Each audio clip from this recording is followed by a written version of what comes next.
ইন্ডিয়ার সাথে আমাদের বন্দি বিনিময় চুক্তি আছে, সেটা 2013 সালে হয়েছিল এবং 2016 সালে এটা অ্যামেন্ডমেন্ট হয়েছে, আরো সহজ করা হয়েছে। তো যদি কোনো অপরাধ শাস্তি 1 বছর বা তার চেয়ে বেশি হয়, তাহলে এইটা আমরা ওই বৈধ চ্যানেলে আমরা আদান প্রদান করতে পারি। তো এইটাও একটা ওয়ে আছে, এইটাও চেষ্টা চলতেছে সরকারি পর্যায়ে।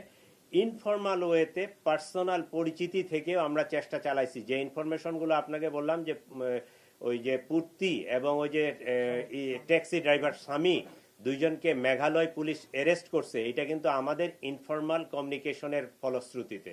এবং আমরা এই তদন্তের এই যে রুট দিয়ে গেছে, কে তারে পার করলো, এই তথ্যগুলো যখন তাদের সাথে শেয়ার করছি, তারাও এটা তদন্ত করে দেখছে এবং তারা ওই দুইজনকে তারা অ্যারেস্ট করছে। 5 আগস্টের পরবর্তীতে এই ইনকিলাব মঞ্চের হাদি খুবই ভোকাল ছিল এবং তার কথাবার্তা খুবই স্পষ্ট ছিল এবং সে একটা আদর্শকে হোল্ড করে। তাহলে এই আদর্শ বা এই 5 আগস্টে যারা ক্ষতিগ্রস্ত, আমরা ধারণা করতে পারি বা অনুমান করতে পারি যে হত্যাকাণ্ডের পিছনে তারাই জড়িত।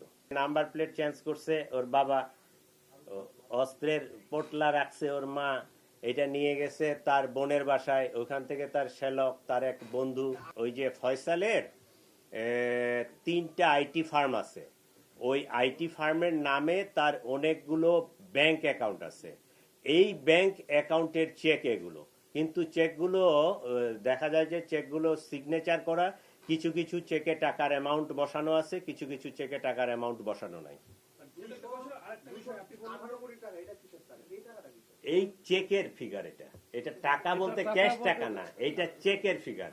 ওই যে সিগনেচার করা চেকগুলো, এই চেকগুলোতে কোনটাতে কত অ্যামাউন্ট বসানো আছে, কিছু ব্ল্যাঙ্কও আছে। এইটা সাম আপ করার পরে দেখা যায় যে 218 কোটি টাকার চেক।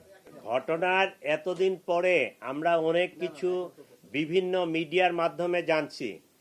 আজকের এই দিনে, এই মুহূর্তে, এই স্টেজে বসে কনক্লুশন টানা যতটা ইজি, যখন একটা ঘটনা ঘটে যায় তাৎক্ষণিকভাবে এই ঘটনাকে উদ্ঘাটন করা, ডিটেক্ট করা এবং করা এত ইজি ছিল না। এই ঘটনায় আপনারা অনেকেই তাৎক্ষণিকভাবে ডিআর টাওয়ারের কাছে ছিলেন, আমিও গেছিলাম। বিষয়টা এত ইজি ছিল না, কারণ যে শুটার এবং যে মোটরসাইকেল আরোহী, তারা মাস্ক পরে, ইভেন তারা মোবাইলও বন্ধ করে রাখছে, মোবাইলও রাখে নাই। তারা যে মোটরসাইকেলটা ইউজ করছে, মোটরসাইকেলের নাম্বার প্লেট চেঞ্জ করা, অনেকগুলো বিষয় টোটাল সিসিটিভি ফুটেজ চেক করে গ্রাজুয়ালি আমাদেরকে আগাইতে হয়। একটা ঘটনা ঘটলে আমাকে ওই পিছনে লাস্ট ইন থেকে শুরু করে আমাকে সামনের দিকে আগাইতে হয়।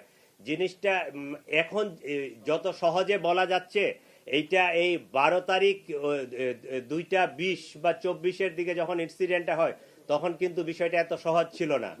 বাট আল্লাহর কাছে শুকরিয়া যে এইরকম একটা ক্লুলেস জিনিস আমরা পুরা ঘটনাটা ডিটেক্ট করতে সক্ষম হয়েছি।